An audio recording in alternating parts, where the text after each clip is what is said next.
देश विदेश की सच्ची खबर सच के साथ। आप देख रहे हैं नेशनल इंडिया न्यूज। नमस्कार। उत्तरी दिल्ली नगर निगम द्वारा विशेष सत्र बुलाया गया, जिसमें मुख्य विषय रहे जो जल भराव का या गंदगी का, डेंगू का, चिकनगुनिया का, मलेरिया, इससे रिलेटेड कई प्रमुख विषयों पर चर्चाएं हुई। देश के माननीय प्रधानमंत्री यशस्वी श्री नरेंद्र भाई मोदी जी द्वारा जो अगस्त क्रांति के महीने में एक और क्रांति की शुरुआत हुई है कि गंदगी भारत छोड़ो अभियान की शुरुआत की गई है। गंदगी भारत छोड़ो अभियान को सफल बनाने के लिए उत्तरी दिल्ली नगर निगम दिल्ली के सम्मानित नागरिकों के साथ मिलकर हम सभी प्रतिनिधि, अधिकारी, कर्मचारी दृढ़ संकल्प हैं कि इस अभियान को हम सड़कों, गलियों, मोहल्लों में लेकर जाएंगे और इसको एक ऐसे रूप देंगे जिससे जनता इससे प्रभावित हो और उनको गंदगी से निजात मिल पाए। देश में कोरोना महामारी के इस दौर में जो हम साथी जितने भी प्रतिनिधि या अधिकारी, कर्मचारी जो दिल्ली की गलियों में घर घर सैनिटाइजेशन, साफ सफाई, राशन वितरण के कामों में लगे हुए हैं और जून महीने से मानसून का जो तैयारी हुई है,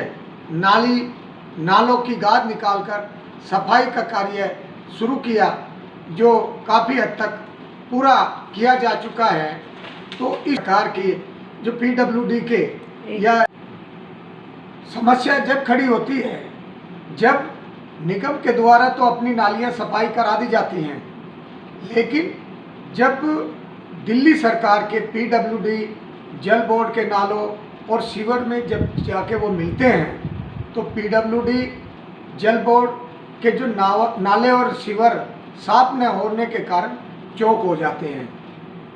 वहाँ निगम की नालियाँ काम कर नहीं पाती हैं और जो पीडब्ल्यूडी के बिल होते हैं वो तो करोड़ों रुपए के दिए जाते हैं, लेकिन कार्य के कोई तरक्की, प्रोग्रेस नहीं हो पाती, जिसके कारण दिल्ली वासियों को जल भराव, गंदगी से जूझना पड़ता रहता है। दिल्ली की विडंबना एक ऐसी विडंबना देखिए कि जहां मुख्यमंत्री जी का कॉन्स्टिट्यूएंसी है, वहां पर ही वो एक मिंटो ब्रिज जो कि 7 साल से दिल्ली में आपकी सरकार है, वहाँ पर हमें एक बार उसी परेशानियों से जूझना पड़ता है, लेकिन उसका कोई उपाय नहीं हुआ है, जिसके कारण इस बार एक नागरिक ने भी वहाँ पर जान गंवाई और उसका परिवार उससे बिछड़ गया। जल बोर्ड के काम पर उनके नाम पर करोड़ों रुपए खर्च करे जा रहे हैं, लेकिन दिल्ली की जो अनाधिकृत कॉलोनियां हैं उनकी स्थिति खराब है। जहां दिल्ली सरकार के डूसूबी और फ्लड विभाग में मैं समझता हूं कि नाकाम हो चुके हैं। जगह जगह जल भराव है और गंदगी से लोगों का जीना दुश्वार हो चुका है। तो इस बात का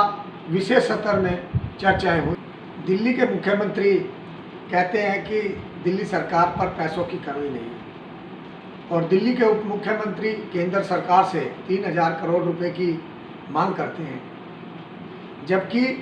दिल्ली सरकार द्वारा जो निगम को दिए जाने वाले फंड हैं वो नहीं दिए जा रहे। न ही निगम को इस संकट में जो दौर चल रहा है, कोरोना का चल रहा है, सहायता दी जा रही है, कोई सहायता नहीं दी जा रही है। दिल्ली सरकार अस्पताल की बिल्डिंगें बना रही है, लेकिन उनमें स्वास्थ्य सेवाएं कोई नहीं दी जा रही। इसकी पुष्टि दिल्ली सरकार के स्वास्थ्य मंत्री जब खुद कोरोना पॉजिटिव हुए तो उन्होंने प्राइवेट हॉस्पिटल में जाकर अपना इलाज कराया। क्या कोरोना के दौर में कोई भी बड़ा भ्रष्टाचार या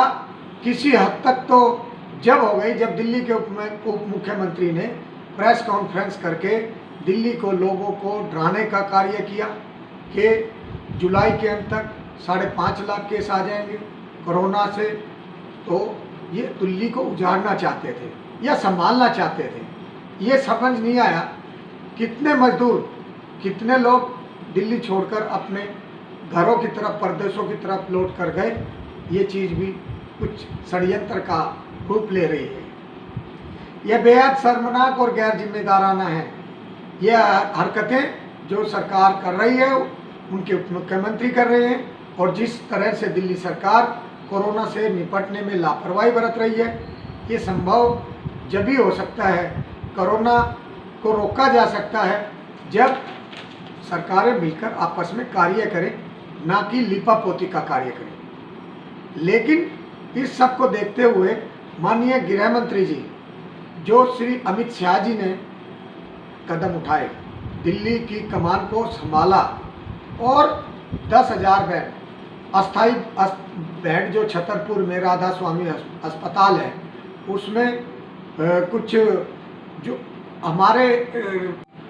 लेकिन इस सब को देखते हुए माननीय गृह मंत्री जी श्री अमित शाह जी ने दिल्ली की कमान को अपने हाथों में लिया, अपने कंधों पर बीड़ा उठाया, और यहाँ की जो जनता थी, जो भयभीत थे लोग, उनके लिए उन्होंने कोरोना से कैसे निपटारा कर सकते हैं, कैसे लड़ सकते हैं, कैसे जो अस्पताल हैं उनका एक छतरपुर राधा स्वामी सत्संग होता है, वहाँ भी उन्होंने अस्पताल में दौरे किए, मरीजों के लिए जो बेहतर सुविधाएं हैं वो कराने की चेष्टा की और जागरूकता अभियान चलाया, जिससे दिल्ली के नागरिक इस महामारी से उभरने के लिए और दिल्ली में कोरोना पर लगाम लगाई, जिससे दिल्ली में 1.5 लाख कोरोना केस हुए। और जो एक तसल्ली भरी बात है कि ये स्थिति माननीय हमारे श्री अमित शाह जी ने उसको रोकने में पूरी कोशिश की, और मैं यशस्वी प्रधानमंत्री नरेंद्र भाई मोदी जी का और गृह मंत्री अमित शाह जी का धन्यवाद करता हूं, जिन्होंने दिल्ली को संभाला। धन्यवाद।